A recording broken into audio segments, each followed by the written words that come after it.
de cumprimentar aos presentes nessa palestra, principalmente ao Dr. Magno Antônio Pato Ramalho, nosso ilustre palestrante. Então, essa palestra é uma atividade de extensão para difusão de conhecimentos com a interação da comunidade científica e demais interessados, fruto de uma parceria do Programa de Pós-Graduação em Recursos Genéticos Vegetais e o Programa de Pós-Graduação em Ciências Agrárias da UFRB. Então, para apresentar nosso palestrante, nós convidamos o professor Sebastião de Oliveira e Silva, que é o coordenador do evento e com quem dividimos aí as disciplinas de melhoramento genético dos programas de pós-graduação envolvidos. Então, professor Sebastião. Bom, boa tarde. Boa tarde. Foi uma honra estar falando para vocês a respeito desse tema. Agradeço imensamente a professora Simone, ao professor Sebastião pela oportunidade e vou dar as razões por que escolhi esse tema aqui. Então, qual a motivação que me levou a fazer isso? A primeira é que na conversa com pós-graduandos, eu sinto que os pós-graduandos de genética e melhoramento, principalmente, ficam sem saber como conduzir o treinamento profissional. O melhoramento se diversificou demais, desde o convencional até aplicação de CRISPR, bioinformática, sequenciamento de genoma, e os jovens ficam, evidentemente, numa encruzilhada, sem saber que caminho tomar. Então, nós vamos tentar discutir um pouco sobre cada um desses pontos, mas num contexto bem amplo. O segundo é que eu dediquei mais de 50 anos, ou meio século da minha existência, ao melhoramento de plantas. Aí está meu trabalho de formação, que hoje é chamado de TCC, né? Conclusão de curso de graduação. E daquele período lá, de 1970, quando ela foi apresentada, se passaram 51 anos.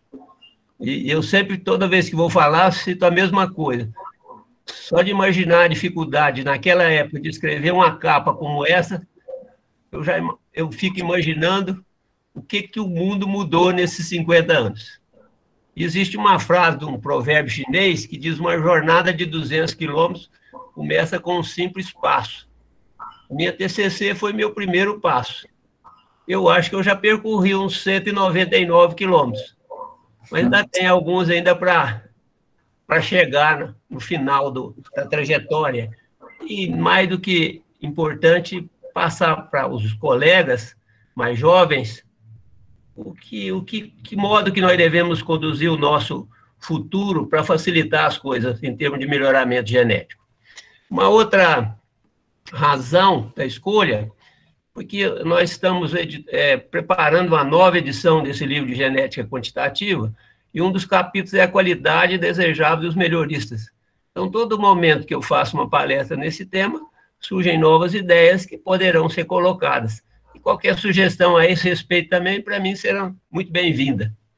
E uma última motivação é que uma ex-orientada me deu esse livro, Por que os Generalistas Vencem o Mundo de Especialistas. Ela disse que quando viu esse livro, ele falou assim: esse livro foi o Magno que pensou, como diz ela, porque eu acredito muito em ser generalista, muito mais eficiente do que ser especialista. E, de quebra, eu coloquei de lado esse livro aí, que já foi publicado há algum tempo. É provável que muitos que estão me ouvindo já leram. Como surgem os indivíduos fora de série, os fora da curva, os outliers. Mas vamos fazer uma analogia. Aqueles que já leram, por gentileza, me desculpe, mas vou chamar a atenção do que está contido nesse livro, Os Outliers. Então, ele diz no livro que o sucesso é uma combinação de talento e preparação. E ele enfatiza sempre: quanto mais fundo os psicólogos analisam a carreira dos talentosos, menor parece ser o papel desenhado pelo talento e maior se mostra a importância da preparação. Eu não tenho dúvida disso. As pessoas podem ser talentosas, mas muitos jogam o talento fora porque não se preocuparam em preparar e se dedicar à função que realizam. Então, esse livro ele dá alguns exemplos. O primeiro exemplo aí, um dos que eu não coloquei todos, ele dá um exemplo dos Beatles. Hoje, por coincidência, é o dia do rock. E se tem alguém que marcou o rock como importância, foram os Beatles. Hoje mesmo pela manhã eu procurei ler um pouco sobre eles e fiquei impressionado que pelo menos 2 ou 3 deles começaram com 15 a 16 anos. E fizeram canções, de modo geral, na direção contrária que o mundo imaginava. Sempre não é de protesto, mas de uma visão diferente. Mas como é que eles chegaram a ser a principal banda, o principal grupo a ser lembrado? Eles foram formados por volta de 1957, começaram a tocar realmente em 1960. Então, uma banda que fica lembrada há mais de 50 anos, mais de 60 anos, é porque realmente elas contribuíram muito com a música, com a arte no planeta. Mas o que mais chama a atenção neles foi a dedicação para ser uma banda desse porte. Eles nasceram em Liverpool e eles tiveram que mudar, porque o pessoal da rua lá não aguentava mais o som, que era totalmente diferente do que se praticava anteriormente. Aí foram para Hamburgo, na Alemanha, foram trabalhar num bar e ficavam tocando o dia inteiro. Isso por mais de 5 anos. Depois arrumaram um patrocinador, não bem um patrocinador, um gerente da atividade deles, e aí a banda se expandiu para o mundo todo. Então, o sucesso deles dependeu sobremaneira do talento que possuíam, mas, sobretudo, da dedicação, do empenho em produzir músicas que atendessem aos objetivos dele. O outro é Bill Gates. Não preciso dizer o que o Bill Gates mudou na sua vida. Essa própria palestra que eu estou fazendo aqui é função do trabalho dele. E ele fazia engenharia mecânica, acho que um pouco mais de 2 anos, a contragosto do pai, resolveu parar e num barracão no fundo da casa, ele começou a questão da programação.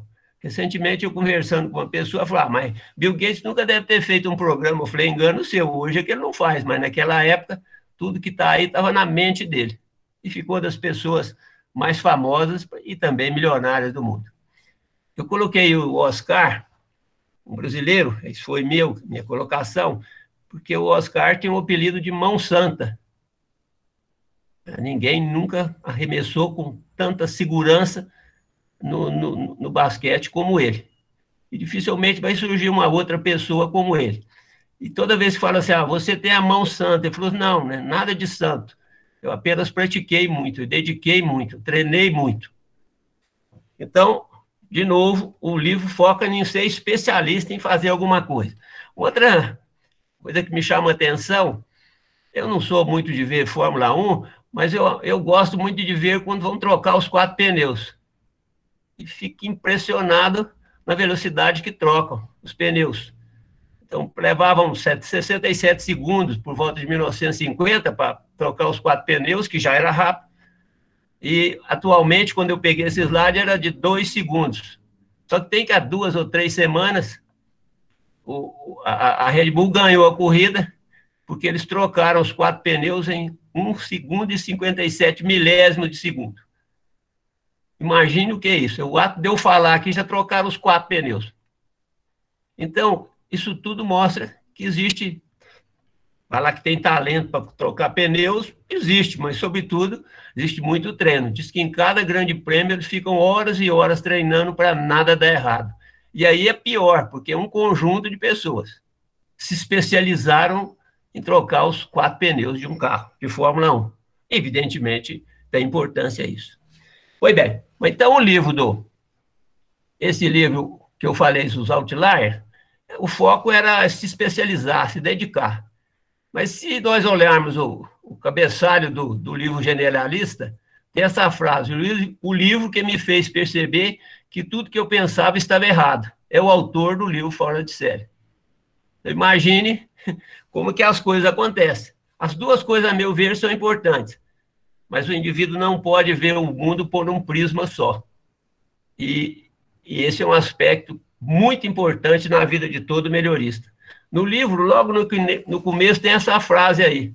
Os alunos vêm preparados com óculos científicos, mas não saem carregando o canivete suíço do raciocínio científico. Então, quando eu falo em canivete suíço, eu lembro de um seriado dos anos 80, aí na plateia, talvez só o Sebastião que deve ter assistido, em que o MacGyver, que era o artista principal, qualquer problema que tinha, ele saía das mais diferentes enrascadas, utilizando apenas um canivete suíço. Também com tantas possibilidades dessa, ele se tornou um generalista no uso do canivete. Bom, então agora vamos, dito isso, vamos colocar as 1001 habilidades de um melhorista. A primeira delas, em qualquer profissão, mas de melhoramento tem que ser bem colocado isso, que as pessoas têm que ter conhecimento da missão do melhorista de planta. Melhoramento de plantas só existe para obter novas cultivares de planta com maior produtividade, tolerante aos estresses bióticos e abióticos e que atendam às necessidades dos consumidores. Essa é a missão. Mas o que é o melhoramento? O que é o melhoramento genético? Então, tem vários conceitos. Quem está fazendo os cursos aí com a professora Simone e o Sebastião já deve ter visto outros conceitos diferentes desses ou além desses. O melhoramento de plantas é a arte, a ciência e o gerenciamento dos recursos visando o aperfeiçoamento das plantas em benefício da sociedade humana. E aí eu coloquei em letra maiúscula as 4 palavras-chave: arte, ciência, gerenciamento e a questão social. Esses 4 pontos eu vou tentar comentar rapidamente, porque está dentro da missão do melhorista. O que é arte? Fui no Google para ver o que significa arte. Habilidade ou disposição dirigida para a execução de uma finalidade prática ou teórica, realizada de forma consciente, controlada e racional. A meu juízo, a arte é algo que mexe com suas emoções e sensibilidade. No melhoramento, principalmente sensibilidade. E todos que fazem melhoramento sabem que a arte foi utilizada principalmente ou durante o processo de domesticação. Esse Smith, aí, em 95, definiu domesticação como a criação humana de um novo tipo de planta com fenótipo para várias características que a tornaram nitidamente diferente de seus ancestrais silvestres. Imaginem a domesticação há 10 mil anos, sem conhecer nada, sobretudo não tendo o Google, como saber o que mudar na planta. E que mudar em que direção. Isso só poderia ser feito com muita sensibilidade, que é, na minha visão, arte. Foi puramente arte. Uma outra coisa da domesticação que me chama a atenção é que nós sabemos que existem 6 a 7, até 8 locais em que ocorreu a origem das plantas cultivadas. Inclusive, existe uma frase de um sociólogo francês que diz que a agricultura é a maior das invenções do homem, tão grande que não ocorreu num lugar só, porque a agricultura começou com a domesticação das plantas. Mas aí tem os centros de origem, alguns deles, os 6 principais, e, por exemplo, se a gente for aqui na América Central, foi domesticado o milho, o feijão, a abóbora e assim por diante. Se nós formos lá no Crescente Fértil, que é onde tudo indica a sociedade humana começou, o trigo, a cevada, a ervilha, de modo que se olhar em cada quadradinho desse aí, em todo local que domesticaram uma gramínea, o milho, por exemplo, ao mesmo tempo domesticaram uma leguminosa, o feijão. Não necessariamente simultaneamente, mas sentiram a necessidade de domesticar uma fonte de carboidrato e uma fonte de proteína. Imagine bem, não existia nenhum conhecimento. Isso só pode ser uma sensibilidade, uma arte de entender, inclusive de nutrição humana. Pois bem, depois vem, a arte está presente no melhoramento, foi presente no passado, está presente hoje, e eu tenho absoluta certeza que vai ter no futuro. A sensibilidade de visualizar como ser a planta, ou como obter a planta do jeito que a sociedade precisa. Mas vamos ver ciência. eu peguei esse conceito primeiro, aí ciência é a proteção e o melhoramento da existência humana. E foi de propósito, porque a todo momento que ocorre algum problema no Covid aí, tem que usar a ciência. E aí é a ciência na proteção da existência humana. E ela tem funcionado bastante. Mas o conceito de ciência que eu gosto mesmo é todo assunto estudado utilizando o método científico. Até bem pouco tempo, se tivesse um método científico, para mim era ciência. Mas com o tempo eu fui vendo que não era muito bem assim, não. E aí eu fui ver esse conceito do Dr. Mair. Ele já faleceu, viveu até 96 ou 97 anos, com 95 anos ainda publicou artigo, ou seja, esse foi meu ídolo por muito tempo. Ele publicou uma série de livros. Um dos livros que ele publicou foi Biologia, uma ciência única, muitos devem ter visto, foi introduzido aqui no Brasil, e ele escreveu lá: o esforço humano para alcançar um entendimento melhor do mundo, por observação, experimentação, análise, síntese e conceitualização. Aí sim, eu acho que isso é ciência. Não necessariamente só usar um método científico. Muita coisa está por trás de fazer ciência, evidentemente, com muito conhecimento. Mas uma frase também que está na orelha do livro me chamou a atenção. Se me perguntasse o que era profissionalmente no início da carreira, diria que era um ornitólogo. Se fizesse a mesma pergunta em meados da carreira, diria ser um evolucionista. Mas quando me pergunta agora, digo simplesmente que um filósofo da biologia. Ou seja, ele era um especialista que se tornou um generalista. Porque filósofo da biologia envolve tudo. É altamente generalista. Um outro comentário que eu gostaria de fazer sobre ciência, sobretudo para os jovens: ciência se faz com o cérebro. Equipamentos sofisticados são necessários, em muitos casos, mas o fundamental são as ideias. Einstein não era dono de laboratório atulhado de aparelhos que, ao queimar um simples transistor, virava sucata. Esse texto, e ele deu vários exemplos, foi publicado num livro de estatística, de um professor de estatística da Universidade do Ceará. Se não me engano, é Raimundo Pontes Nunes. Não sei se trabalha, se já está aposentado. Mas no final da frase, ele diz o seguinte: muitos outros grandes cientistas só dispunham da força de suas inteligências. Então, quem faz ciência são as pessoas, são os cientistas. Quem faz melhoramento são os melhoristas. Esse livro do generalista apresenta várias situações que o indivíduo tem que ser generalista. Uma delas que eu guardei foi o indivíduo que criou a eletroforese em gel. Oliver Smith. Ele ganhou o prêmio Nobel não por essa descoberta, por uma outra descoberta em química que eu não vou comentar aqui. Mas ele descobriu a eletroforese em gel, ele estava estudando a insulina. E como nós sabemos, a insulina é constituída de duas cadeias polipeptídicas. Eu acredito que naquela época, por volta de 1920, ele já sabia disso, mas ele queria separar as cadeias para poder estudar. E já existia um conhecimento de que uma corrente elétrica passando, as proteínas que tinham cargas ou tamanhos diferentes percorriam distâncias diferentes, e podia separá-las. Mas utilizava um papel e a eficiência era muito baixa. Ele falou: desse jeito não vai ser possível. Temos que procurar uma outra metodologia. Aí ele observou a mãe dele engomando a camisa do seu pai. Antigamente, os colarinhos da camisa e os punhos eram engomados. E ele viu que ela fazia isso com uma fécula, um amido. Ele falou: esse negócio é interessante, eu vou experimentar. E ele tinha o hábito de fazer pesquisa ao sábado, porque ele disse que durante a semana ele fazia o que era obrigado a fazer. E ao sábado ele colocava para fazer aquilo que ele gostaria de fazer.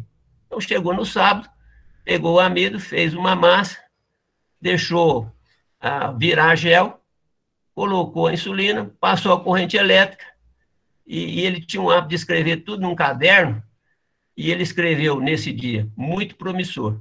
E era mesmo. E aí foi criada a eletroforese em gel, que se transformou um dos principais equipamentos em qualquer laboratório de química ou bioquímica, ou em muitas outras áreas do conhecimento. Começou assim, de uma coisa que a pessoa viu ao redor, não necessariamente dentro da ciência dele. Bom, a outra palavra-chave que está lá é o melhorista como gerente. Gerente, na minha concepção, é o indivíduo que toma decisões. O melhorista tem que tomar decisões a todo momento. Ele tem que ser um bom gerente. No Google, diz que gerente é o indivíduo que tem a capacidade adquirida e praticada pelo conhecimento teórico, vivência, experiência e prática no trato com as pessoas. De fato, esse conceito aí é muito legal.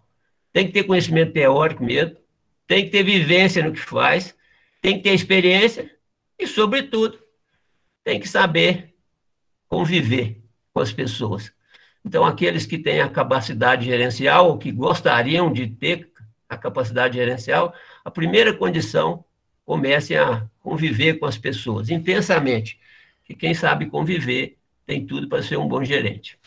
E a sensibilidade social, eu não vou falar muito, eu vou utilizar apenas esse texto aí, mais ou menos está dizendo assim, né, que qualquer pessoa que fizer ou conseguir criar 2 espigas de milho, ou cultivar 2 espigas de milho onde antes só conseguia uma, ou produzir 2 folhas de uma gramínea, onde antes também só tinha uma, merece maior consideração e o serviço é muito mais essencial do que tudo que os políticos fizeram até hoje colocados juntos. Mas o que mais me chama a atenção é a data, 1727. Eu continuo dizendo que isso aqui até hoje é válido. Tá? A amostra do agronegócio no Brasil. Nada tem sido mais importante para a sociedade brasileira do que o agronegócio. Bom, o que fazem ou que faz o melhorista de plantas? Já foi dito, o melhorista é o profissional que obtém novas cultivares. O problema é que nenhuma cultivar é obtida por um único indivíduo, envolve uma equipe. A dificuldade de se ter equipe de especialistas envolvida na obtenção de cultivares. Isso porque, para você obter uma cultivar, você vai ter que envolver especialistas diferentes. Por exemplo, quanto que um fitopatologista deve ser considerado melhorista? O fitopatologista, por natureza, ele está preocupado em conhecer o patógeno, conhecer o fungo, a bactéria, ver os rabinhos do fungo, ver a fisiologia do fungo, ver como que ele consegue colonizar o hospedeiro, etc, etc. O melhorista, por sua vez, quer que ponha lá 1.000, 2.000 progênios no campo e vai lá e verifique qual que é resistente, qual que é suscetível. Isso cria um clima muito estranho entre os dois. Os objetivos dos dois são diferentes. Então, o melhorista tem que usar toda a sua habilidade para trazer o fitopatologista para a sua área e tentar fazer que eles trabalhem juntos, sem perder a especialidade dele lá no conhecimento do fungo ou do patógeno, e, ao mesmo tempo, contribua como generalista para identificar o que é resistente e o que é suscetível. Mas isso envolve a habilidade do melhorista em trazê-lo para o seu lado. Isso vale para o biometrista, para o biologista molecular, para o evolucionista, para todos. Bom, o que os melhoristas fazem hoje? Continuando, identificam germoplasma para o seu programa de melhoramento. Vou falar rapidamente isso aí. Escolhe os genitores a serem hibridizados. Obtém as sementes híbridas. Avança as populações segregantes. O que faz? Seleciona os melhores indivíduos ou populações, ou visualmente, com experimento bem conduzido, com uso de marcas moleculares. O que faz os melhoristas? Identifica as melhores linhagens híbridas para o possível recomendação. Conduz os ensaios de valor de cultivo e uso. Utiliza estratégia para a divulgação das novas cultivares. Não adianta obter a cultivar. Se ela não foi divulgada, ela não chega a lugar nenhum. Prepara a documentação para o registro e proteção de novas cultivares. Isso tem colegas que qualificam mestrado, doutorado, que a principal atividade que fazem é de preparar a documentação. Fazem um ótimo serviço para a sociedade. E no programa também. Prepara a documentação para a liberação comercial do produto quando transgênico. A CTNB está aí para criar casos sempre. E, então, eles têm que preparar uma extensa documentação dos produtos. E o indivíduo tem que virar um especialista nesse processo, sem perder a sua visão do todo. ministram as aulas da disciplina de genética ou de melhoramento de plantas. Foi o que eu fiz durante quase toda a minha vida. Obter informação, o que fazem os melhoristas responsáveis pelos recursos genéticos. Eu sei que tem estudantes ou pós-graduandos que se dedicam ao recurso genético. O melhorista, na visão do melhorista, o que ele espera do responsável por recurso genético, é obter informações a respeito dos caracteres importantes, tais como resistência a estresse bióticos, abióticos, e caracteres associados à qualidade. Então, a nossa visão como melhorista, ter o gemoplasma só não quer dizer nada. Multiplicá-lo com a frequência necessária também não quer dizer nada. É importante, mas não quer dizer nada. Mas saber o que está guardado, em termos de resistência, sobretudo a estresse bióticos e abióticos, ou relacionados à qualidade, é fundamental. Muitas vezes eu acho que o banco de gemoplasma é subutilizado exatamente por isso, mas isso é tema para uma outra oportunidade. O que eu quero mostrar com o que o melhorista faz é que tudo isso exige arte, ciência, gerenciamento, evidentemente com a finalidade social. Bom, a segunda qualidade que o melhorista deve ter, na minha concepção, é aprender o mais rápido possível a gostar do que faz. Veja a palavra aprender, porque ninguém nasce gostando de nada. Isso já vou dizendo. Você tem que aprender a gostar. E gostar de ser melhorista não é muito difícil, não. Qualquer um pode fazer, porque, como está escrito aqui, o melhoramento exige dedicação de longo prazo e é fácil entender sua importância independente da espécie e local de trabalho. Você gostar de uma coisa que o que você faz, você sente que fez e que teve sucesso em fazer, ou fazê-lo, isso é muito importante, o melhoramento te permite isso. Como eu disse, principalmente no caso do melhoramento de plantas, não é um aprendizado difícil, eu já vi ser uma atividade cativante, fascinante e com resultados normalmente de fácil percepção. Não há dúvida, a maioria das profissões não tem essa condição que o melhoramento tem. Uma outra coisa, uma aluna passou um texto para mim, desse publicitário, e no final do texto ele escreveu assim: se algo vale a pena ser feito na vida, vale a pena ser bem feito. Viva com esse objetivo. Então, você vai fazer melhoramento, você aprendeu a gostar, então faça isso bem feito, que aí você vai ser recompensado, principalmente espiritualmente, que é o mais importante a meu juízo. Bom, então, segunda coisa, só realçando, ninguém nasce gostando de nada, você aprende a gostar. E quanto mais rápido você começa a gostar, vai tudo funcionar bem. O terceiro é ter fundamentação teórica e prática sólida e diversificada. Esse aqui eu vou gastar um pouquinho mais de tempo. Então, na qualificação do profissional é necessário tanto o treinamento como a educação. Isso eu li num artigo li uma senhora, e Duda é um melhorista famoso de milho, que escreveram um artigo sobre qualificação de melhoristas. E eles separaram as duas coisas. O que é treinamento, o que é educação. Segundo eles, o treinamento é uma operação tipo fazer o cruzamento em qualquer espécie. Da primeira vez, você não consegue fazer. Você vai ter que treinar um pouco. Depois de inúmeras repetições dessa tarefa, você se acha habilitado para fazê-lo. Mas isso envolve treinamento. O melhoramento de plantas tem uma série de atividades que envolve isso. O planejamento das atividades do ano, o preparo da área experimental, a colocação das parcelas, tomada de dados. Isso tudo são trabalhos, vamos dizer assim, de esforço físico, mas que exigem treinamento. E eu sempre tive a oportunidade de falar para os estudantes que gostaria que os estudantes participassem de tudo quanto é atividade do programa. Muitas delas eles nunca mais vão fazer. Por outro lado, eu aprendi também que ninguém consegue ensinar ou cobrar de alguém se ele não tiver feito. Senão a universidade tem a chance de fazer e o treinamento deveria ser feito dentro da universidade, mesmo que em alguns casos nunca vai utilizar isso aí.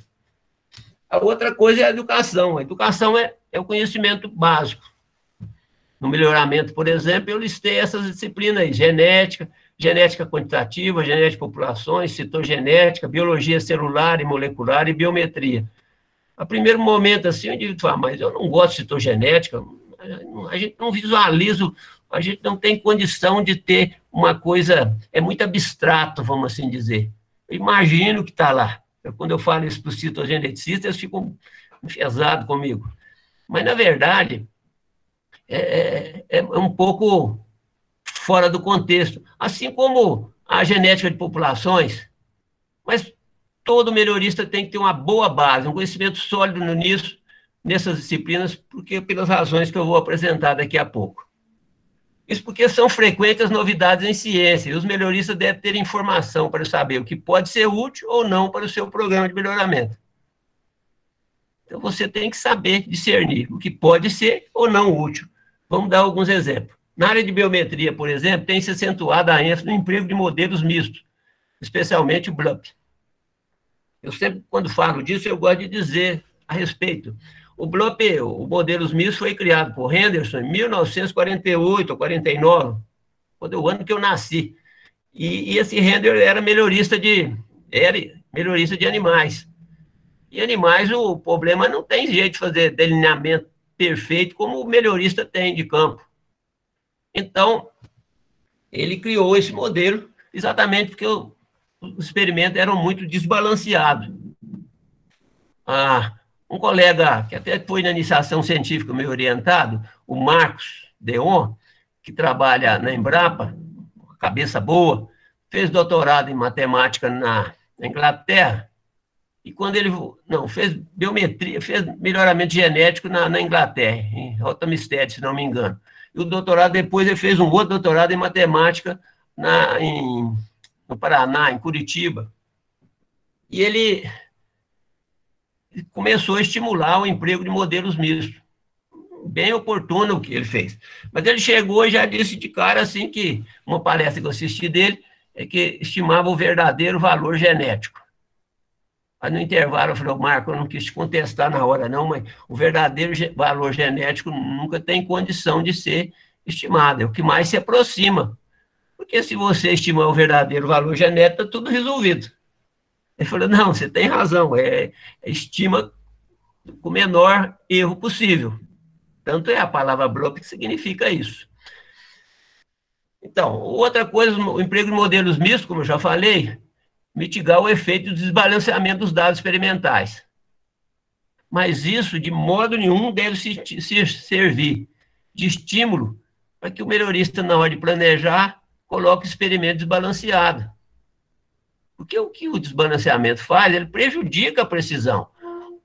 Quando você usa modelos mistos, você mitiga o dano, mas o dano está lá. E outra coisa, na maioria das vezes, o indivíduo aplica modelos mistos, mas aperta o enter do computador, faz o modelo, aperta o enter e sai o resultado. Ele não tem condição, muitas vezes, de visualizar se foi correto ou não o que saiu. Porque é mais difícil acompanhar que quando você tem um experimento todo balanceado e usa um software que está no mercado aí, que você fizer qualquer coisa errada, não roda. Fala assim, não tem erro, não vai rodar. Bom, essa questão do modelos mistos virou uma religião. Vai publicar um artigo hoje, se você não falar que fez modelos mistos na análise, o colega fala, não, tem que fazer, porque é melhor e tudo. Fala, mas a escolha do delineamento, a escolha de analisar é uma particularidade do cientista, daquele que escreveu o artigo. Se ele optou por aquela condição, tem que respeitar. Não é necessário que um trabalho deixou de ser bom ou ruim, porque não usou modelos mistos. Enfim, isso está ocorrendo com uma certa frequência. E eu fico chateado quando isso ocorre, porque o indivíduo só vê a metade da história. Ele não viu a metade da história inteira. O estágio atual do melhoramento é o denominado Plant Breeding 4. Muitos já devem ter ouvido falar. E tem como foco utilizar a metodologia de predição para auxiliar na seleção. Está na moda. Para usar o Plant Breeding 4, aí você tem que estudar algumas disciplinas, alguns conhecimentos aparentemente novos. Inteligência artificial, redes neurais, a máquina de aprendizado e várias outras. Evidentemente que elas são úteis em alguns casos, outros não. Então, você não pode largar tudo que está fazendo para se dedicar inteiramente a esse tipo de atividade.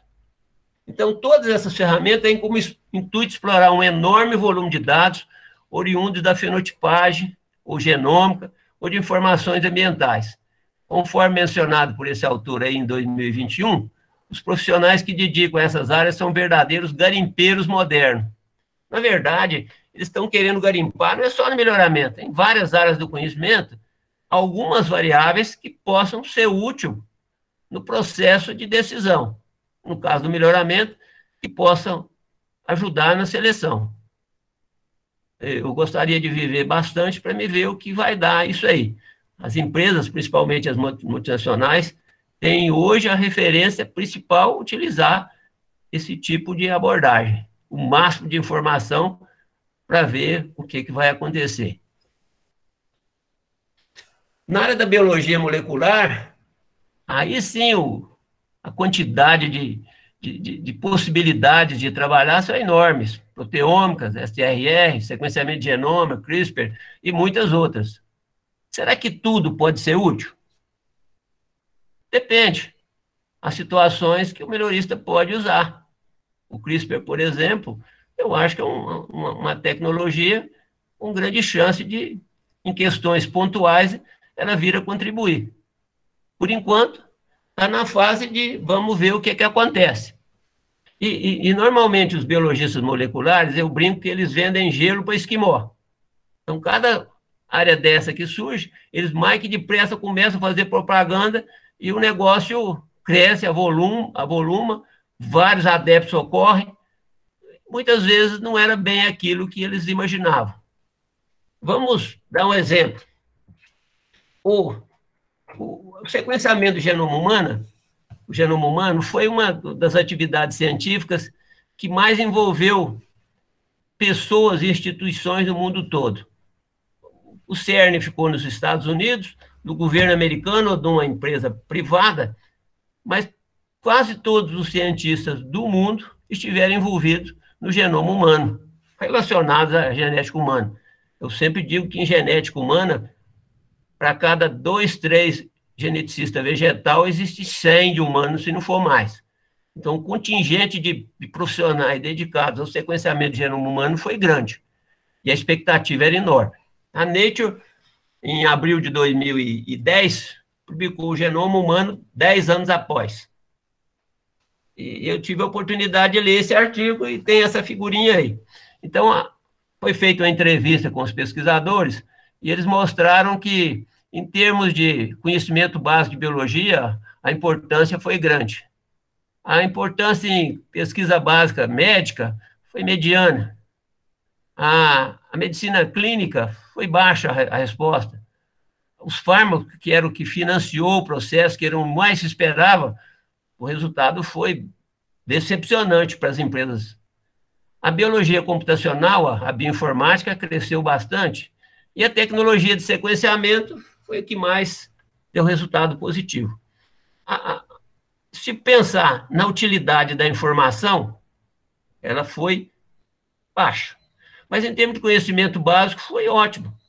Eu, por exemplo, até meados do ano 2000, e os livros de genética que eu escrevi, sempre colocava lá um gene e uma proteína. A gente sabia que o humano tinha 100 mil proteínas para fazer um humano funcionar. E na hora que sequenciar e for localizar o gene, deu 20 mil. Então, tinha um dilema, tinha um outro desafio a ser encontrado. Como é que surgiam essas 80 mil proteínas, já que existiam genes para 20 só? Aí mexeu tudo no conhecimento anterior que se tinha do que era o gene. E saber o conceito de gene hoje é um desafio enorme. E outra coisa, isso começou a questionar esse tipo de conhecimento que vale para dizer que vai resolver tudo. Esse Marcelo Leite, eu não sei se alguém aqui que estão assistindo teve a oportunidade de ler artigo dele, ele era da Folha de São Paulo, não sei se ainda é, e ele era a interface entre a ciência e o jornalista, mais a sociedade. Ele era um elo do conhecimento científico e a sociedade.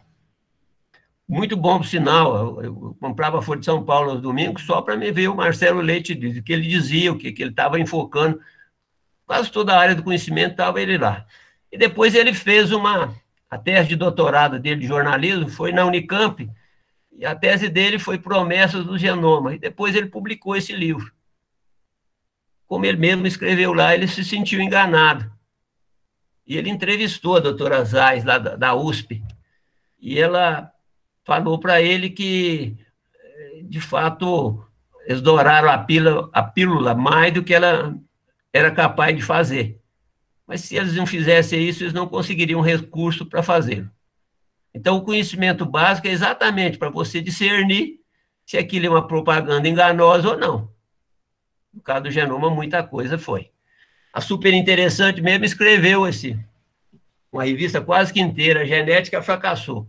Não foi muito bem assim, não. Ela não deu o resultado que as indústrias farmacêuticas estavam esperando, que a medicina clínica estava esperando, mas o conhecimento básico que gerou foi muito importante. Na minha visão, a principal consequência prejudicial de se fazer muita propaganda é o desvio de atenção da maioria dos pesquisadores. No questionário da Nature, 69% dos geneticistas foram inspirados pelo genoma para tornar-se um cientista, ou então mudou de direção a sua pesquisa. Então, toda vez que surge alguma coisa nova, o jovem fala assim, eu vou para aquilo ali, porque aquilo é que tem futuro. E muitas vezes não funciona bem. Agora, em junho agora, saiu o artigo 20 anos após. 2020, 21, foi 20 anos após o sequenciamento. Esse Philip Ball escreveu no The Guardian. E eu não li esse artigo, mas li um comentário desse artigo. E esse comentário foi feito por um biometrista que era da Universidade da Flórida, se não me engano, Salvador, um bom biometrista, já esteve, inclusive, aqui em Lavras, já esteve no Brasil várias vezes, e ele escreveu esse artigo aí, Projeto do Genoma Humano.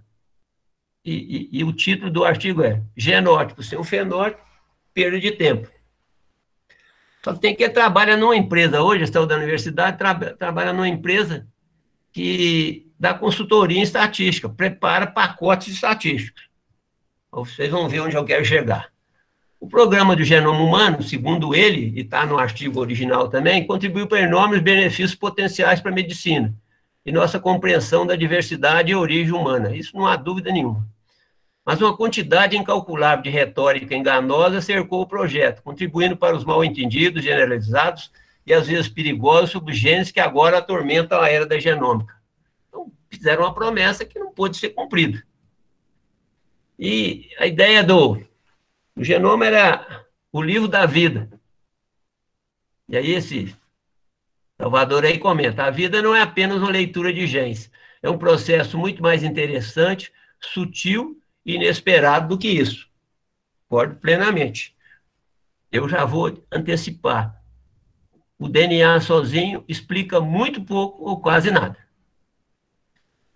Curiosamente, as ferramentas estatísticas que se concentram em dados de fenotipagem não são tão sexy quanto as ferramentas de genotipagem. Ele usou essa expressão sexy mesmo.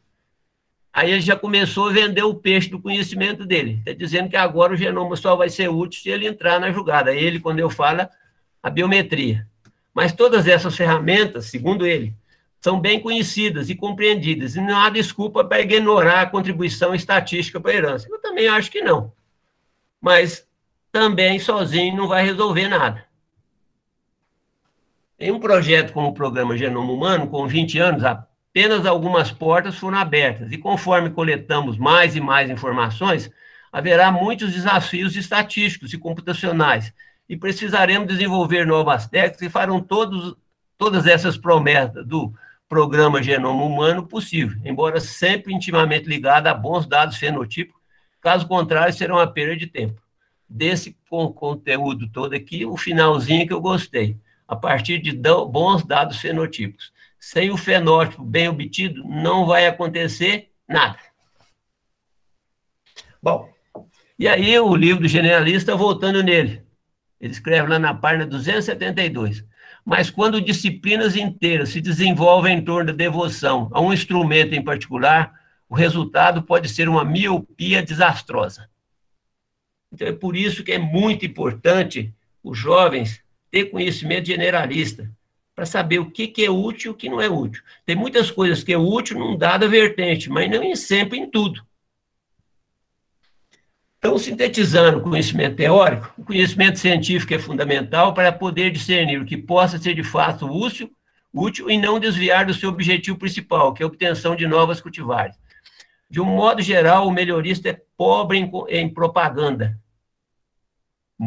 Se o melhorista tivesse a mesma habilidade que o biologista molecular em fazer propaganda, o melhoramento estaria numa situação de reconhecimento pela sociedade muito melhor do que está. Porque o melhoramento faz e mostra o que fez. Nem sempre a melhor ciência é de alta tecnologia.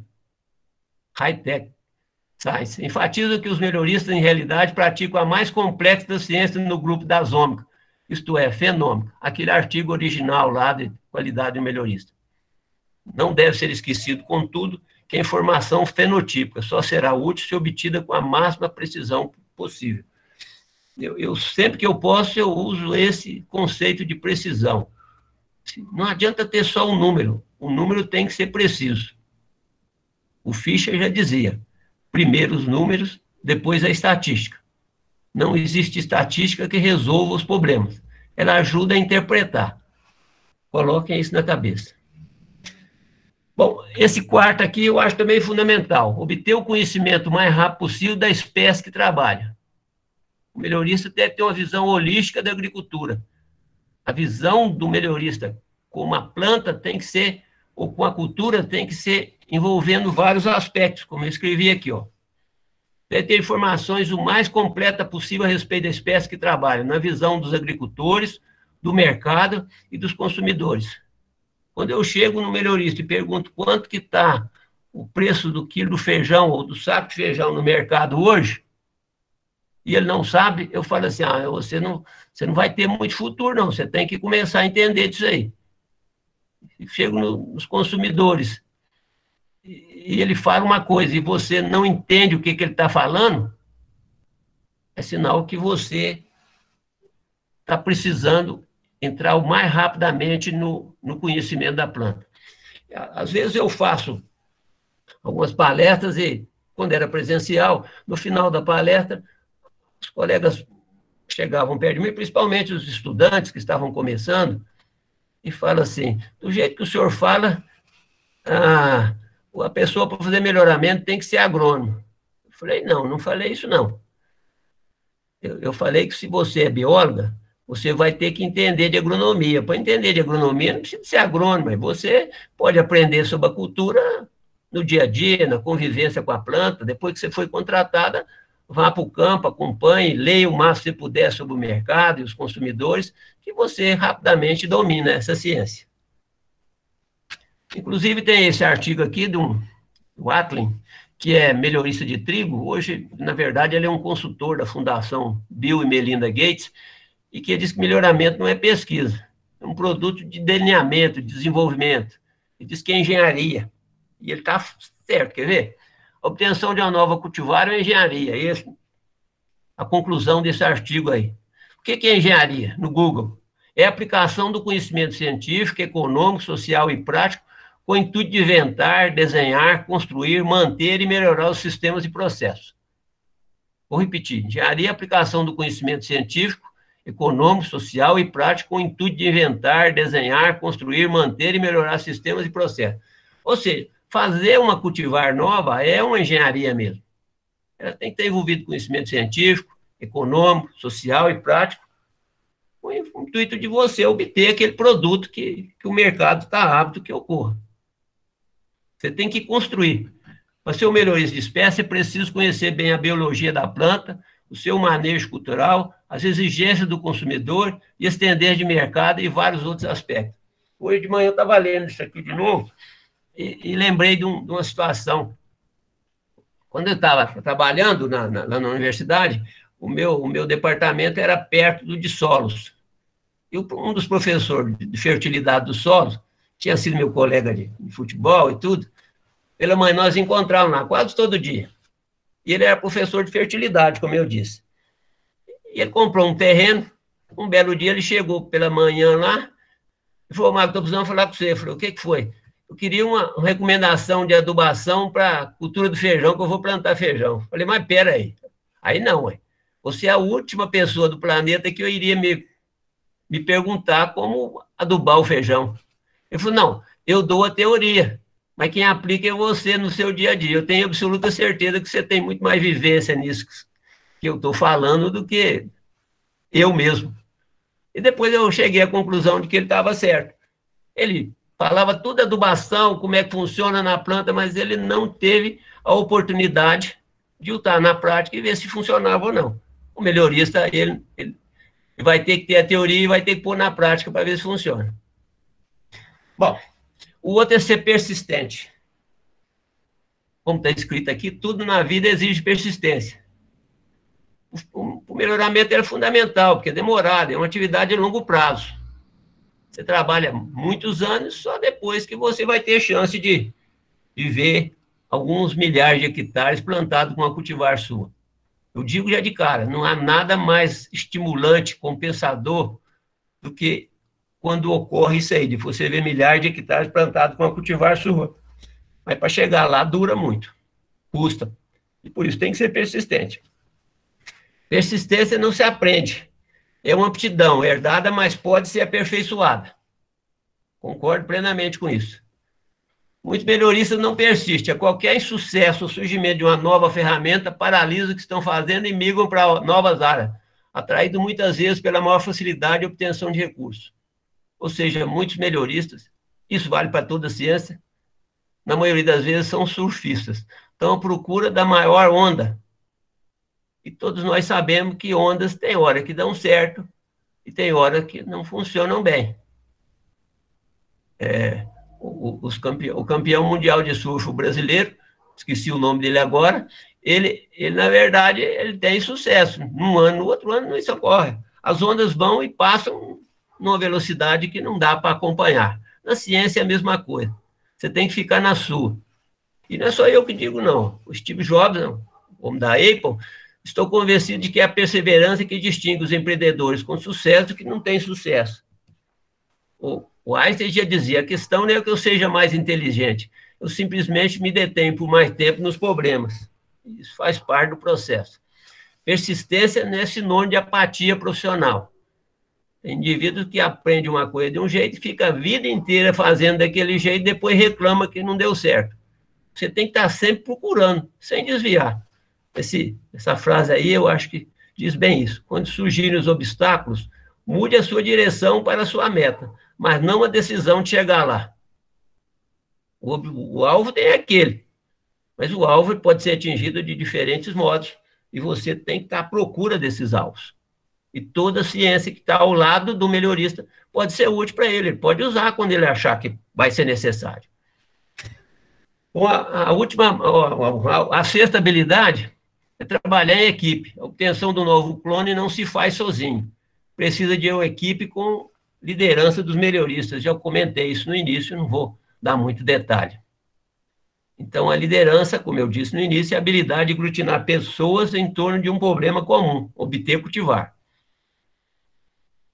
Nas empresas, não vou ter tempo de falar isso aqui, mas nas empresas essa é a maior dificuldade dos melhoristas. Fazer com que os colegas das outras áreas trabalhem e aglutinem em torno do melhoramento. A Embrapa, por exemplo, foi uma empresa criada, no princípio, para obtenção de cultivares, e foi onde, a meu juízo, deu maior projeção para ela. Mas eu mesmo trabalhei dentro da Embrapa e vi que isso é uma dificuldade imensa de fazer com que todo mundo gravite em torno do melhoramento. Isso não é fácil, e os indivíduos das outras áreas, até certo ponto, em alguns casos, têm razão. Bom, dele limitar com precisão um problema relevante. O problema tem de todo tamanho, de todo jeito. A decisão de escolher o que você vai pesquisar é que é mais relevante. Isso aí você tem que ter habilidade para isso. Também dá para conversar umas horas aí, eu não vou ficar falando isso. Ser empreendedor. Esse é um desafio enorme, porque você faz uma coisa hoje esperando que ela seja usada daqui a 10 anos ou mais. Então, empreendedor que se aventura em realização de coisas difíceis ou fora do comum, ativo e arrojado. habilidade de pensar à frente do seu tempo. Então, quem é empreendedor em melhoramento? É aquele indivíduo que conhece a cultura, que conhece o mercado e que conhece o consumidor. Que só assim você pode pensar à frente do seu tempo e no alvo certo. Os melhoristas empreendedores é que possuem maior probabilidade de fazer história. E a maioria dos empreendedores são generalistas. Então, se você quer ser melhorista, você tem que ser melhorista, porque você vai ser generalista mesmo. Você vai ter que entender bem de fertilidade do solo, vai ter que empreender de mercado, vai ter que entender de controle de planta daninha, pragas, doenças, etc, etc, etc. Bom, o gerencial eu já falei, mas todo melhorista tem que ser um gerente mesmo. O dia inteiro o melhorista toma decisão. Eu já falei esse slide aí, é o que toma decisões, né? Por que eles diferem em eficiência? Aí envolve vários aspectos, o conhecimento científico, a habilidade de lidar com pessoas, a capacidade de visualizar aonde que a cultivar pode chegar e assim por diante. Isso não se adquire de um dia para o outro. A escola ajuda, mas não é muito. Outra coisa é não ter medo de eliminar. Normalmente se pensa que o melhorista seleciona os melhores. Em realidade, na maioria da parte do seu tempo, ele está eliminando os piores. O melhorista joga fora a maior parte. Os melhoristas são otimistas ao extremo, pois descartam mais de 99,9% de suas plantas ou progênie para encontrar uma que lhes transformar em uma rara cultivar de sucesso. Basinger é um melhorista famoso de milho e ele diz exatamente isso. Outra coisa que eu sempre falo para o estudante, se você eliminou, não fique com remorso. Ah, não, essa planta, essa progênie que eu eliminei poderia ser boa. Na verdade, se era para ser boa e por algum problema ela comportou mal naquele ensaio, quem mandou ela ser azarada? Merece ser eliminada. Então, não tem remorso, tenha vontade de eliminar. Os bancos de hemoplasma não aguentam mais guardar. Você tem que selecionar intensamente mesmo. Em uma grande empresa de sementes, os melhoristas avaliam anualmente mais de 100 mil progênios, por exemplo, na esperança de, no final, obter pelo menos uma que substitua com vantagem as pré-existentes. Isso está acontecendo constantemente. Eu vejo o programa lá, dito lá, 75, 85, 100 mil progênios são avaliadas, para chegar no final com um. Eu acho, inclusive, que é um exagero o que eles fazem. Mas o negócio, eles têm como fé um melhoramento com o jogo de números, que eu também não acredito muito. É ciência. Mas, por outro lado, eliminar é importante. Nos Estados Unidos, mais de 1 milhão de linhares foram avaliadas, e apenas algumas permaneceram na obtenção de híbridos. A maioria foi jogada fora. Bom, a 11ª, expressar suas opiniões e resultados escrita, oral, de modo convincente.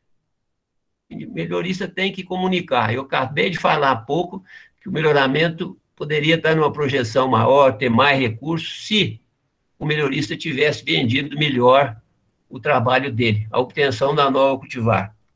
Ele teria que aprender como os biologistas moleculares, vender gelo para esquimó. Uma coisa para se falar é você tem que entender o que está falando mesmo. Isso é importante. O próprio Einstein dizia, você não pode explicar de modo simples se você não entendeu bem o suficiente. Então, você tem que estar seguro do que está falando e ter uma habilidade de didática, de transmitir o seu conhecimento. Lembrando sempre que toda atividade humana é política, científica não é diferente. Os melhoristas devem ter sensibilidade na política de pesquisa da empresa ou da universidade. O recurso é sempre competitivo. Quem tem mais habilidade de colocar no papel o projeto ou de divulgar o seu trabalho, tem mais chance de sensibilidade de obter o recurso. Um especialista em marketing diz que inovar é mais do que somente ter uma boa ideia. Também é preciso trazer todas as outras pessoas até onde a sua ideia está. Então, você tem que convencer as pessoas para reconhecer e para elas trabalharem ao seu lado, ou então para te dar o recurso para você fazer o seu trabalho. Bom, no título eu pus que é 1001 habilidades, mas existem mais 900 outras que você, durante a sua atividade como melhorista, descobrirão. E, de fato, a cada dia que o melhorista vive, ele vê que tem uma determinada habilidade que ele precisa desenvolver para ter o sucesso que ele merece. Eu vou gastar mais um tempinho, o Sebastião me deu mais uns minutos, eu vou... Está enxergando 1 hora, eu sei que já estão cansados, mas eu acho que não vai ser perda de tempo, não. Que sugestões eu preciso de dar para os que estão na pós-graduação? Não é conselho, não, porque diz que conselho, quando é bom, você cobra, né? Mas sugestão você pode dar.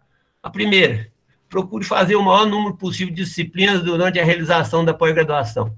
Aproveite todas as oportunidades que a universidade oferece. A Universidade Federal, por exemplo, é tudo de graça.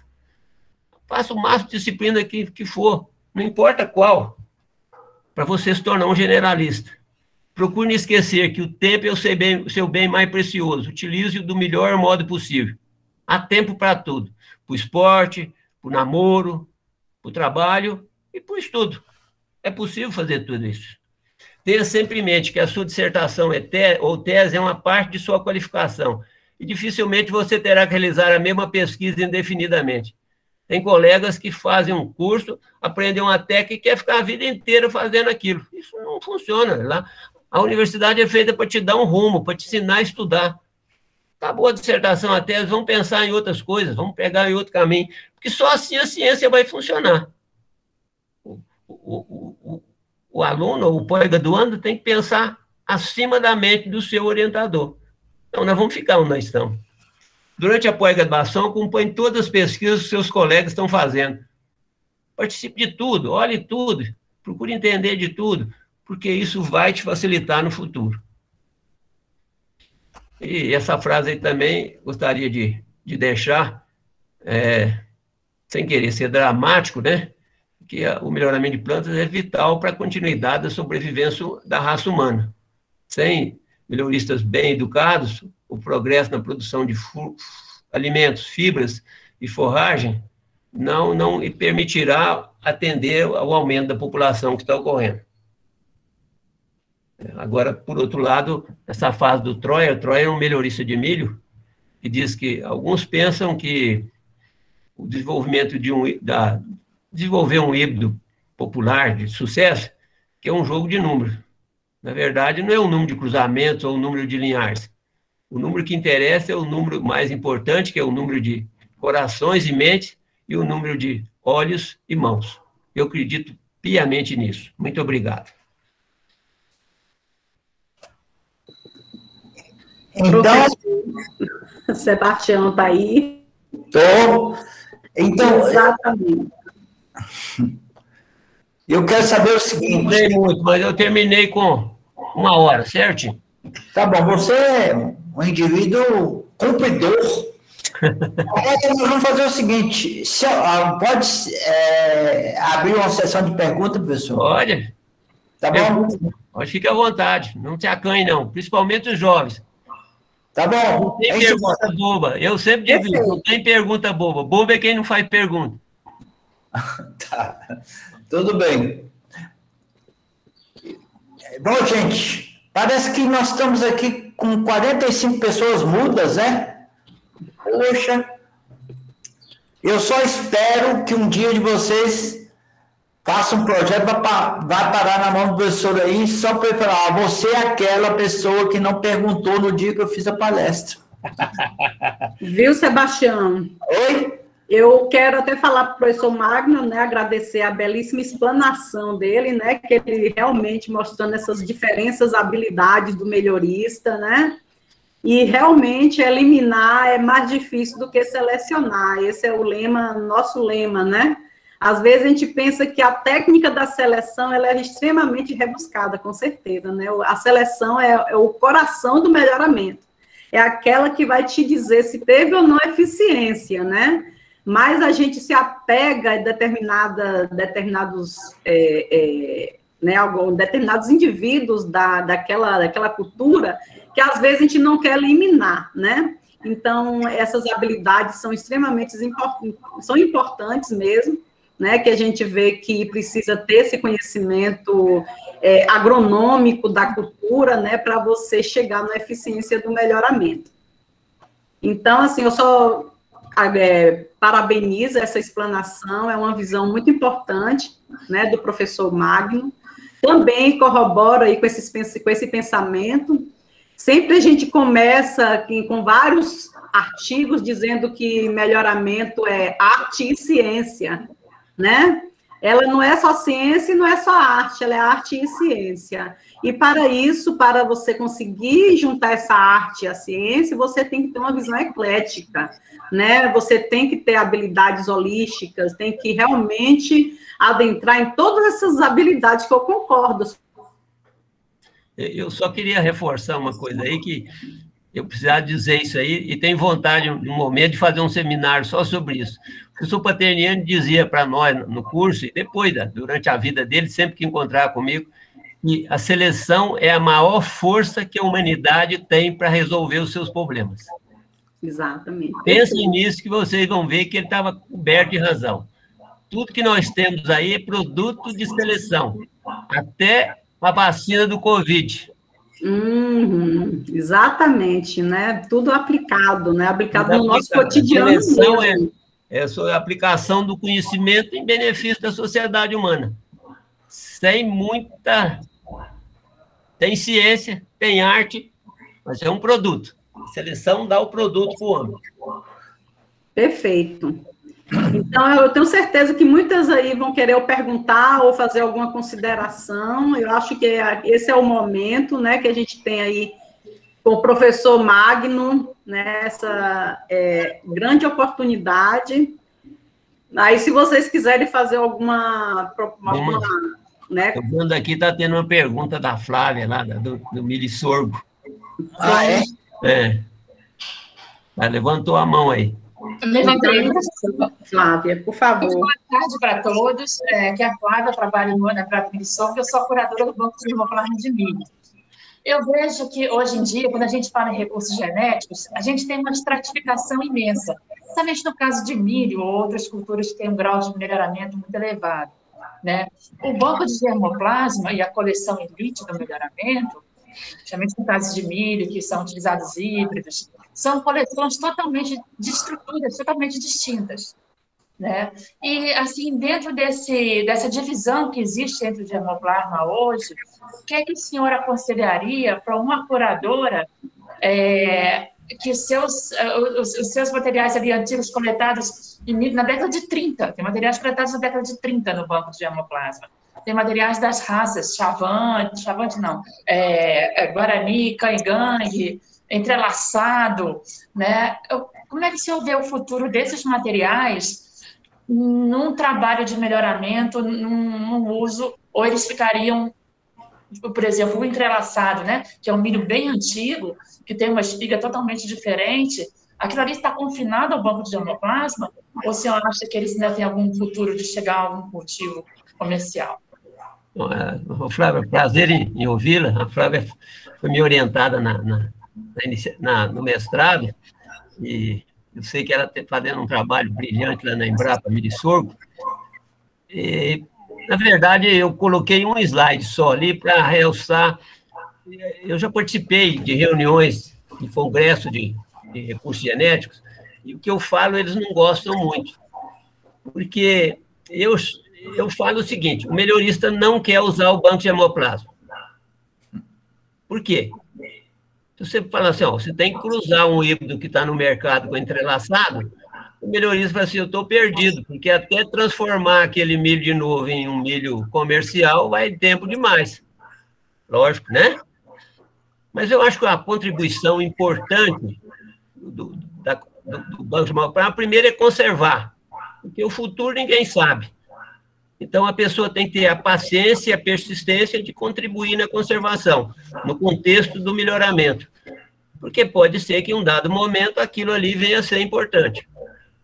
Mas tem uma observação que o banco de hemoplasma, sem conhecimento do que cada genótipo daquele ali tem de especial, é de menor utilidade. É como se você tivesse um dinheiro no banco e não tivesse o extrato. Você não sabe o que tem. Então, você tem que procurar, quem dirige o banco, conhecer as particularidades de cada linhagem. Qual o potencial dele para tolerância à seca, por exemplo? Qual o potencial para tolerância a um determinado patógeno? Qual o potencial para um determinado tipo de substância que no futuro vai se tornar importante? Ou seja, o indivíduo que trabalha no banco de hemoplasma, ao contrário de que muitos pensam, ele tem que conhecer a cultura que ele está trabalhando, tanto ou mais do que o próprio melhorista, para antecipar. Aí criaram a figura do pré-melhoramento, que eu não gosto desse termo. Tudo que você melhora, você está fazendo melhoramento. Do jeito que eles colocam o conceito de pré-melhoramento, é como se o indivíduo fizesse melhoramento sem responsabilidade de ter cultivar. Aí é fácil. Ele tem que trabalhar no contexto de enxergar o que tem dentro do banco de hemoplasma e ter isso tudo catalogado, porque é só escrever, só colocar lá a altura de planta, cor do grão, etc. Isso é útil, mas não resolve. Tem que entrar mais a fundo. Patógeno, por exemplo, em milho é importantíssimo. Precisava ter um estudo mais aprofundado do banco para ver se tem alguma coisa que seja útil. Mesmo que não seja útil agora, vai ser útil no futuro. Essa é a principal contribuição, ao lado da conservação. Só o ato de conservar já justificaria. Mas se você quiser dar uma contribuição adicional, mostre o que tem de particular, de bom em cada hemoplasma, de cada linhagem que você está guardando. Não sei se eu te respondi. Respondeu sim. Muito obrigada, professor. Nada. Nós temos uma pergunta aqui, professor Magno, que é da pesquisadora da Embrapa, a Cláudia Fortes Ferreira, que também ela é docente do programa de pós-graduação em recursos genéticos vegetais aqui da UFRB. Ela primeiro fala, né, obrigado pela excelente palestra, e eu vi uma certa vez que o especialista só é um especialista de verdade se ele tiver conhecimento do todo. O que o senhor acha sobre a epigenia no melhoramento genético? Bom, na verdade, os fenômenos epigenéticos estão na moda aqui, que a hora que nos apertam, faz, isso é epigenético, é isso? Eu falei, não sei se passou despercebido, eu particularmente hoje estou convencido que o DNA é importante, mas ele não explica quase nada. É a interação entre o ambiente, o DNA e a fisiologia da planta, que está dependendo também do ambiente, é considerado ambiente, que vai determinar o sucesso ou não da planta. Agora, a questão da epigenética é que surgiu já há bastante tempo que alguns fenótipos obtidos via o efeito ambiental podia passar de uma geração para outra, de célula para outra, ou seja, o efeito ambiental poderia, entre aspas, ser herdado. Então, isso abriu uma outra perspectiva, um outro caminho. Mas o difícil é estudar isso aí a esse ponto, de usar a epigenética a favor do melhorista. Então, se você perguntar a qualquer melhorista e falar para ele assim, qual o seu maior problema? Ele fala assim, a interação genótipo por ambiente. E quando ele fala, mas o que é esse ambiente? Para mim, o ambiente, para mim, é tudo aquilo que vai ocorrer no futuro, porque o que está ocorrendo hoje não adianta nada. A planta vai chegar no mercado daqui 5, 10 anos, ou vai ser cultivada no ano seguinte. Então, é esse comportamento epigenético, entre aspas, que nós precisamos entender. E concordo que nós não entendemos muito isso ainda não, ou quase nada. O pessoal da citogenética tem feito um esforço tremendo de conhecer como que se determinam regiões metiladas, ou regiões em que a histona está bloqueando a expressão do gene, que se transforma num fato epigenético. Mas eu acho que nós estamos longe de entender o que ocorre.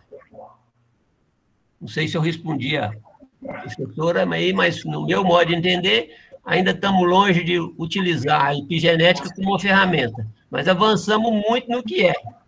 Mas ainda não sabemos como manusear isso aí a ponto de se tornar uma coisa desejável para nós. É como a gente chamava epistasia, né? Às vezes a gente precisa de muita explicação sobre essa inter-relação, né? Alélica e gênica. A epistasia é um gargalo também, mas é muito mais fácil de manusear do que propriamente a epigenética. Principalmente com 2 locos. Quando você fala epistasia de mais locos, aí vai para a próxima fase do milagre. Exatamente. Milagre, quem fazia esse milagre ficou aqui até 33 anos e vazou daqui porque não dava conta. É verdade. Ela agradece, professor, e falou excelente, né? Então, a gente agradece também. O Tiago Gledson Rios Terra, ele levantou a mão e a gente pode, então, conceder a fala para ele, fazer a pergunta ou consideração. Boa tarde. Parabéns aí à equipe organizadora, em especial ao professor Magno aí. Ele foi referência para os meus estudos, professor, naquele livro da genética na agropecuária, acompanhei bastante. Fiz a graduação, a pós-graduação nessa linha de melhoramento, mas saí um pouco na hora que eu prestei um concurso. Hoje eu sou professor na Universidade Federal do Tocantins, mas eu trabalho mais com planta daninha, as plantas infestantes. E aí o senhor falando aí de problemas, falou do milho aí, será que ele tem alguma coisa de tolerância à seca? E nós já estamos aqui na região de Gurupi, estado do Tocantins, há uns 60 dias mais ou menos, sem chuva, e a gente vê essas danadas dessas plantas infestantes aqui, elas não estão vegetando, elas estão completando o ciclo dela com maior destreza. Então eu vi aí, e sempre eu trago para os alunos, falo, elas são exemplo para nós, principalmente para quem trabalha com melhoramento. Por que será que ela tem isso aí? É raiz? É parte bioquímica? É parte fisiológica? O que ela tem de diferente? Qual o melhor melhorista que você conhece? Tem vários aí. Não, eu conheço um só. Melhor. Ele chama seleção natural. Seleção natural.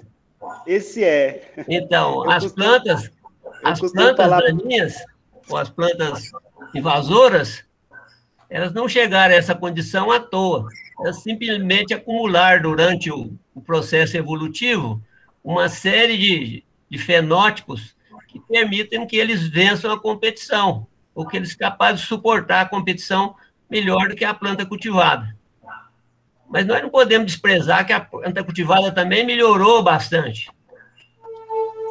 Não é isso? Mas a planta cultivada, eu vou dar um exemplo de sucesso e seleção, é a questão da pomixia. A planta pomística, ela propaga por semente e é assexuada, multiplica por semente, mas propaga assexuadamente. E isso ocorreu lá na África. Aí a pessoa, mas como? Em termos evolutivos, quanto mais variabilidade, melhor. Será verdade? Então, a pomixia foi um mecanismo que a evolução, na minha concepção, dotou as plantas para que, quando as condições são adversas, só aqueles indivíduos mais adaptados têm as combinações ideais para continuar a sobreviver.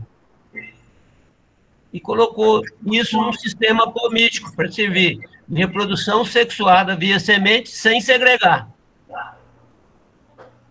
Isso para o evolucionista, isso para o biologista é um nó na cabeça. Mas eu vou dizer que a evolução utiliza todos os mecanismos que nós possamos pensar. A poliploidia, a pomixia, os transposons, a epigenética, tudo está presente no processo seletivo que a evolução proporciona. Parem para pensar, vocês vão chegar exatamente nesse ponto. E uma sugestão para você, Tiago. Apesar de você falou que desviou, mas você não desviou. O melhorista pode fazer um trabalho dentro da área de plantas daninhas ou de plantas invasoras muito bom, excelente, para poder entender a competição, como você mesmo está falando que ocorre, e entender de que modo que você pode orientar ou direcionar os melhoristas das plantas cultivadas no sentido de vencer essa competição. Eu tive um sonho uma vez, eu queria verificar que planta daninha era mais competitiva com a cultura, porque tem uma afinidade, qual que compete mais? Para assim orientar o trabalho de controle de planta daninha, que é um desafio muito grande, enorme. Das áreas da agronomia que eu sinto mais dificuldade é exatamente o controle de planta daninha. Porque o universo aí é grande. E eles têm um repertório de resistência às condições ambientais inimagináveis. Tá bom? Não sei se te respondi. Beleza, professor, bom demais. Esse repertório que elas têm aí, é igual o senhor falou mesmo, é inimaginável. Elas têm tanta... E é igual o senhor falou mais no começo da palestra aí, a mãe natureza, ela não tem dó de selecionar, não. E eu costumo falar para eles que é pau na cabeça é que vai selecionar os mais fortes. Então é isso, a pressão de seleção, e às vezes essa pressão é o ser humano mesmo que faz, com herbicida, com mudança de técnica, com tudo, e elas vão buscar mecanismo, né? É o que nós fazemos com as plantas cultivadas, a mãe natureza faz com as plantas daninhas. Muito obrigado. De nada. Eu que agradeço pela pergunta. Bem, se tiverem mais alguma pergunta, né, pode se manifestar, mas tem uma comunicação da Ilsana Ilka Gonçalves de Albuquerque no chat, e ela fala o seguinte: excelente palestra.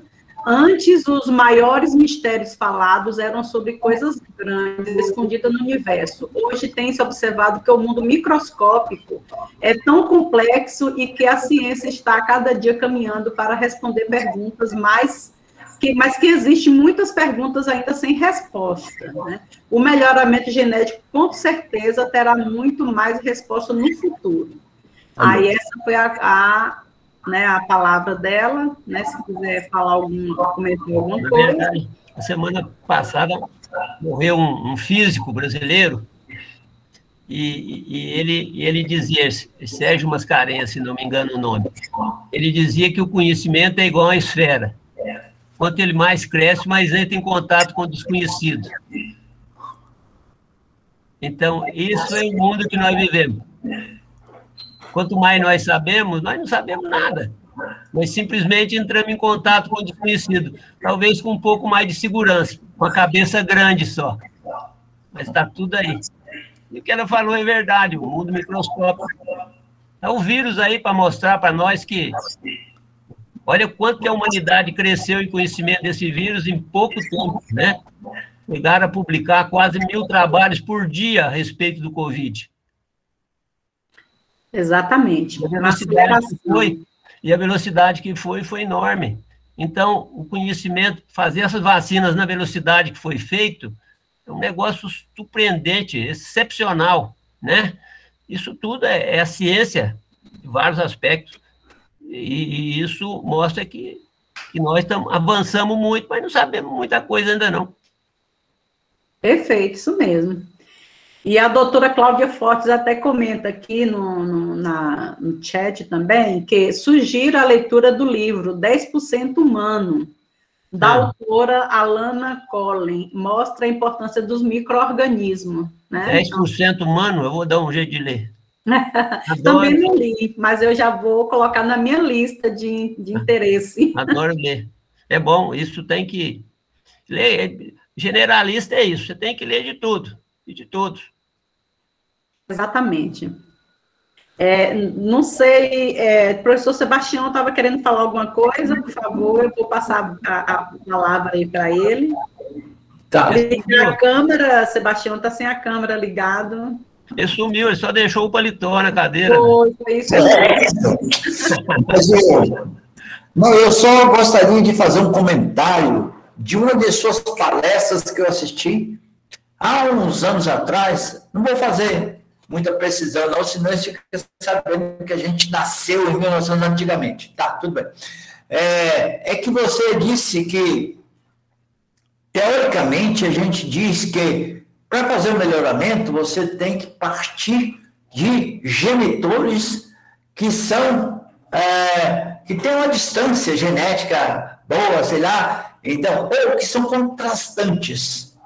Aí depois, você no final chega e fala assim, não, o que eu acho e que realmente acontece e que todos fazemos a gente procura cruzar bom com bom. Ninguém, na hora de começar um programa, vai lá no Germoplasma achar um lá que tem determinadas características. E sim, a gente procura cruzar bom com bom e que se eles têm aquelas características contrastantes, pelo menos aquela específica, aí o negócio vai fluir.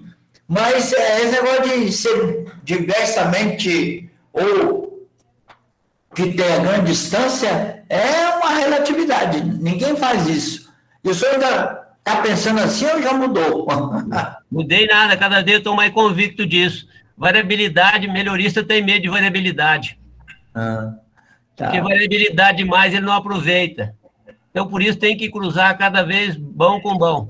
Tem uma analogia que a gente usa, e até o Rex Bernardo também usou no livro dele, eu já usava isso há mais tempo. Imagine que você tem uma Ferrari e você quer mudar o para-choque dela lá, não está bom. Aí você resolva fazer um híbrido entre a Ferrari e um Ford Bigode. Um Fordinho de 1929. Aí não vai dar certo. Você acha que vai chegar na Ferrari de novo? Não. Nunca. Então, aí o máximo que vai acontecer, você vai cruzar da Ferrari com a McLaren. Tá. Ou a Porsche. Porque melhoramento é uma acumulação de vantagens.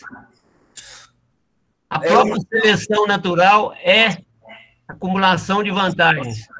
Professor, uma coisa que eu estava esperando que você falasse, não sei por que você não falou, eu achava que todas as pessoas que trabalhassem comigo, principalmente em seleção que trabalharam comigo, em seleção material, eu acho que ele tem que ter sensibilidade. Você não usou esse termo aí, não? Eu acho que esse termo é meio... Não, eu usei. A hora que eu falei de arte, eu falei que arte no melhoramento é, sobretudo, sensibilidade. Então, sentir. Então, as pessoas... Não, isso me deixa, assim, um pouco chateado, porque teve um aluno que no dia da defesa eu queria matá-lo. Porque eu perguntei para ele qual é o sabor de uma determinada banana. Aí, em resumo, eu vi que ele trabalhou os 3 anos avaliando banana e ele não sabia distinguir uma banana da terra da banana prata, da banana Cavendish. Rapaz, que vontade de cortar o pescoço desse cara. Então, o cara que vai trabalhar principalmente avaliando qualidade, ele tem que saber o que é qualidade, como é que funciona isso, né? Mas, um melhorista de feijão que não gosta de feijão, comer feijão, tá danado. Não, o negócio é meio brabo, né? Porque como é que você vai saber? A sensibilidade está em tudo, isso aí não há dúvida nenhuma. E melhoramento como arte continua como nos primórdios. Porque você tem que entender da planta, você tem que ver o que vai acontecer. Então, você tem que ter a sensibilidade de imaginar o que vai acontecer no futuro com aquela planta, o que você precisa dela. Agora, tem um negócio de sensibilidade que eu sempre falo para os estudantes. Na hora de dar nota, por exemplo, de resistência à doença, por exemplo, nota de doença, de avaliação de doença, ou de arquitetura da planta e tudo, você não pode pensar para dar a nota. Tem que ser da primeira impressão. Chegou a tanto. Se você parar para pensar, você perde a sua sensibilidade. Você desvia a atenção. É plena certeza disso. Faça isso com convicção que você vai ver. Se você chegar, está parecendo... não, indecisão não dá. É 4. Era para ser 5? Azar dela, pô. Mas já foi dada a nota, acabou. É a sua sensibilidade, é a impressão de momento. Só na espécie humana que diz que tem amor à primeira vista, mas que não funciona muito bem. Mas na planta funciona. Você chegou, bateu o olho, é isso, acabou. Erra mesmo. Mas se você pensar, você vai errar muito mais. É verdade. Isso aí tem que ser aquela que você enxerga de primeiro momento. Chegou, bateu o olho. Amor à primeira vista. Tem um desafio aqui, professor Magno, né, no chat também. Como definiria gene? A professora Maria Angélica pergunta, como o senhor definiria gene? Olha, eu, na verdade, isso precisava de uma aula, né? Porque o gene hoje mudou muito, né? Eu vou dizer que o gene, na verdade, é produto de interação de toda a informação, ou todo o genoma que existe dentro da planta. Eu vou dar um exemplo que acho que vou ser mais fácil explicar. E vou usar um exemplo da espécie humana que todo mundo visualiza. Síndrome de Down. Síndrome de Down é um cromossoma a mais, cromossoma 21, né? O menor do genoma humano. Pouquíssimos genes. Não é? Mas essa semana mesmo eu estava conversando com um amigo e você vê o seguinte, quando a pessoa tem síndrome de Down, um cromossomo a mais, não está faltando, a mais. Ele afeta desde a ponta do dedão até o último fio de cabelo do indivíduo. Mas como que pode um negócio desse? Isso só pode ser que todos os genomas se interagem entre os diferentes cromossomos. O cromossomo, para mim, no fundo, ele existe só para dividir. Porque na hora que está no núcleo interfásico, eles estão todos interagindo, de modo que uma ação, isso leva para a interação gênica que você falou, entra para um sentido de complementariedade e assim por diante. Eu assisti um seminário há alguns anos aqui na biologia, de um aluno da citogenética, que mostrou o estudo do núcleo interfásico. Infelizmente, eu não tenho a cópia dessa apresentação. Ela mostrou que a hora que determinados genes vão atuar, a maioria dos cromossomos se situa próximo do núcleo, da membrana do núcleo, para que o produto daquilo se expresse. Então, o gene em si é uma interação de quase todo o genoma. É por isso que é proibido dizer hoje um gene e uma proteína. E existem muito mais proteínas do que genes. Os fatores de transcrição, por exemplo, é o que acelera ou retarda a expressão do gene. Eles têm um aspecto fundamental na expressão gênica. E de expressão gênica nós entendemos pouco. Peço desculpa para ela, porque eu precisaria de um tempo um pouquinho maior, de um esquema, para mostrar o que nós conhecemos. Tem um filósofo aí daqui da Bahia, eu esqueci o nome dele agora, porque eu gosto de ler o que ele escreveu sobre o conceito de gene logo após o sequenciamento do genoma humano. É muito legal. Ô, professor, obrigada. Esclareceu, abriu muito aí a cabeça. Muito obrigada. É muito mais complexo do que nós imaginávamos. Eu pensava, mas eu tinha uma certa insegurança. Na verdade, eu tentei colocar no começo lá a vida, viver não é só o genoma. Não seria muito desagradável, né? Uhum. Viver a interação inteira do genoma, base a base interagindo para a gente atuar. E é interessante. Tem uma área da genômica hoje que é muito badalada, que é a transcriptoma ou metabuloma. Aí, o dia que o aluno foi falar para mim que ia fazer um seminário, um aluno bem esclarecido, eu falei para ele assim, como é que vai se estudar isso? Ele falou, por que está falando isso? Porque, olhe bem, a hora que você me perguntou, eu já fui preparar para responder.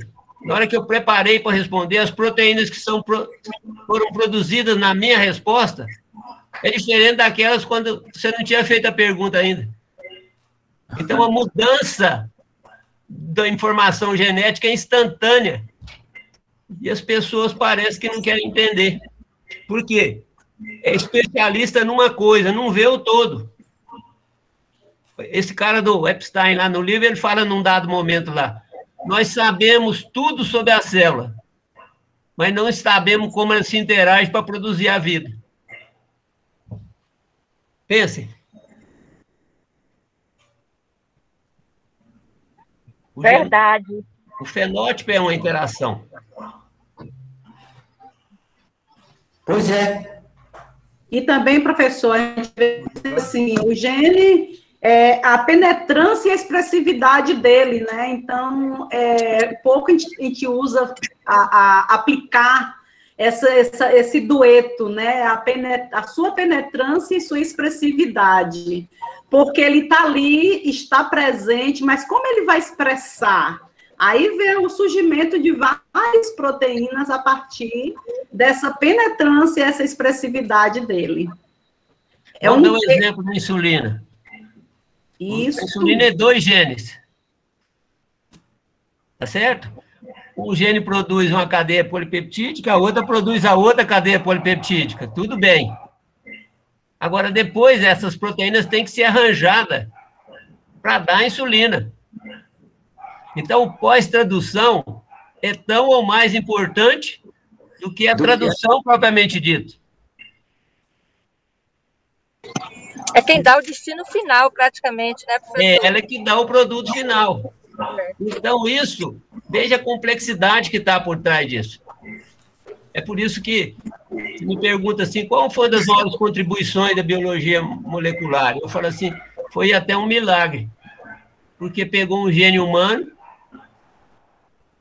que é o gene da insulina, ou os 2 genes, e introduziu um gene de um eucarioto no procarioto, que é uma bactéria, Escherichia coli, e ele não só produziu as cadeias polipeptídicas, como excretou. Se não fosse isso, teria um mundo de gente morrida, porque sem insulina, só no Brasil tem 30 milhões de diabéticos. E a grande descoberta, né? Não é descoberta, é um grande milagre. Também. Mas para imaginar o que é isso. Isso foi feito em 1970 e poucos, não era 80 ainda. E de lá para cá, em humano, nada foi feito que se aproximasse disso aí. Isso é verdade. O empreendedor foi o indivíduo que imaginou que a bactéria poderia fazer isso. Pensa. O Edivan Oliveira levantou a mão, né? Então, vamos ouvir o Edivan Oliveira, por favor. Boa tarde, professor Magno. Boa tarde. Parabéns aí aos organizadores desse evento. É sempre bom participar das palestras, do aprendizado aí do professor. A minha pergunta é a seguinte, professor, não é uma pergunta, né? É saber qual é a leitura que o professor faz diante desses desafios que se avizinha aí, né, com a perspectiva da crescente aumento da população, a gente tendo que produzir mais alimentos, as mudanças climáticas acontecendo e a Terra, ela tem limites. O que eu vejo, há um grande número de pesquisas, né, em desenvolver plantas, em aprimorar plantas, que se produza cada vez mais, muito voltado para a produtividade, muito voltado para a tolerância e resistência a fatores bióticos e abióticos. E não consigo perceber melhoramentos no sentido de aprimorar a qualidade dos alimentos, enriquecer mais os grãos, enriquecer mais os frutos, raízes e tubérculos. Então, assim, os alimentos nutracêuticos que tem aí, tem pesquisas, mas a minha leitura, e aí eu queria ouvir a opinião do professor, que não acompanha no mesmo ritmo, na mesma proporção, quando se fala em melhoramento para a qualidade. Qual é a leitura que o professor faz nesse sentido? Muito obrigado. Bom, na verdade, você imagina que não, né? Mas a seleção para a produtividade é feita ao longo do tempo, foi sempre feita. Inclusive, você lembra o que eu comentei no início de sensibilidade lá dos nossos antepassados em domesticar a planta? Por que eles foram domesticar sempre uma gramínea e uma leguminosa, sem conhecer nada?